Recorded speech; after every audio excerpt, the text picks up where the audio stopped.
Bumi Nyiur Melambai yang merupakan julukan bagi Sulawesi Utara ini juga dianugerahi tanah yang subur. Salah satu komoditi yang sedang berkembang di Minahasa, khususnya di Tondano saat ini adalah kopi. Kopi Koya, begitulah kopi ini diberi nama. Nama Koya sendiri diambil dari sebuah wilayah perkebunan yang berada di Kelurahan Koya, Kota Tondano, Sulawesi Utara. Kopi Koya baru hadir di tengah masyarakat Minahasa pada tahun 2013. Tetapi saat ini kopi Koya seakan menjadi primadona bagi pencinta kopi di Minahasa. Di tahun 2012, terjalin kerjasama antara petani kopi dari Sumatera Utara dengan Minahasa. Dan mulai saat itulah, petani kopi mulai serius mendalami kopi. Dan berkebun kopi menjadi aktivitas yang menarik dan menjanjikan. Seperti Devi Rumimpun, seorang petani kopi yang mulai serius mengangkat kopi. Awalnya ia menanam 1.000 pohon kopi Arabica asal Sumatera Utara. Waktu itu baru 1.000 pohon, tambah lagi 3.000 pohon. 3.000 pohon. Setahun kemudian sudah ada buahnya ini, yang 1.000 pohon itu. Jadi dari tahun 2012 dan 2013 kami panen di 1.000 pohon ini.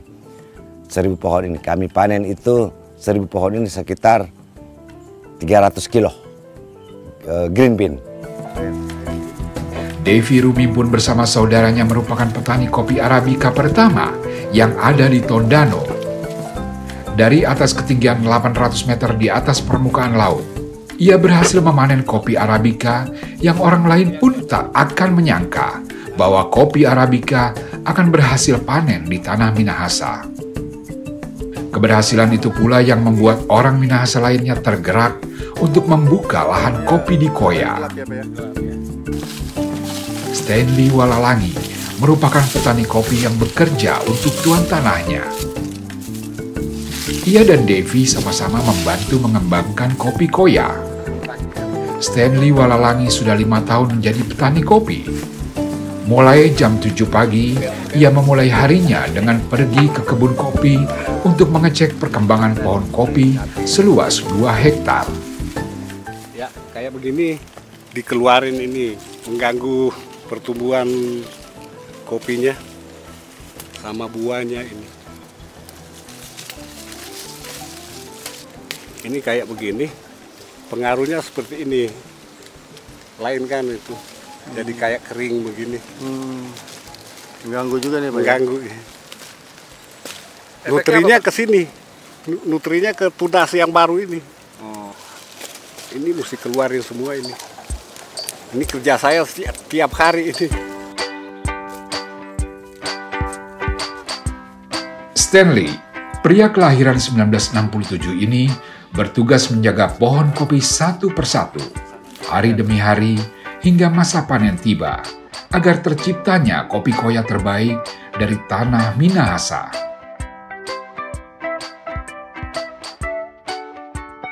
Ini kopi pengurusannya memang ribet. Mesti ada perhatian khusus kalau ngurus kopi. Ya, mengurusin kebunnya, tanamannya, kopi. Tiap hari itu mesti ada cabang-cabang yang perlu dikeluarin. Hama juga ada.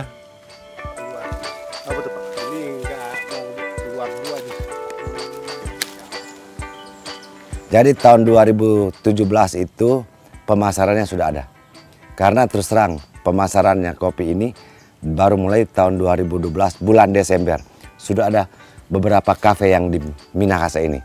Baru mereka lihat, oh sekalinya di sini ada kopi Arabica. Karena tadinya mereka cuma ngambil kopi yang dari Sumatera sana. Ketika mereka lihat di Minahasa ada kopi Arabica, tanam kopi Arabica di Tondano ini, khususnya di Koya.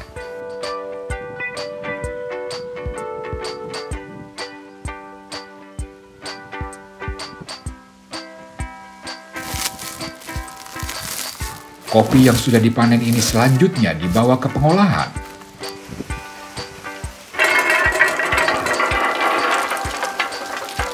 Biji kopi lalu dipisahkan dengan kulitnya dengan alat minimalis seperti ini.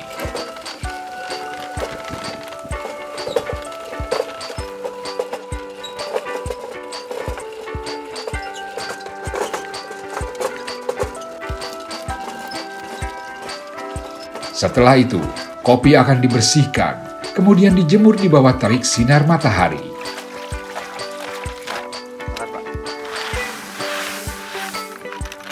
Pengolahan kopi di sini hanya sampai tahap green bean sebelum dilempar ke pasar.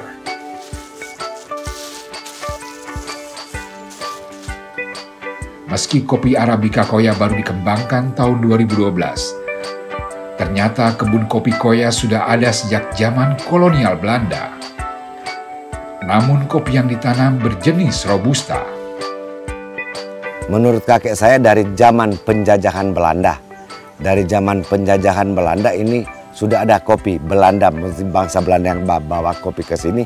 Kopi itu namanya kopi Robusta. Kalau dibilang di kampung saya kopi biasa, kopi dulu.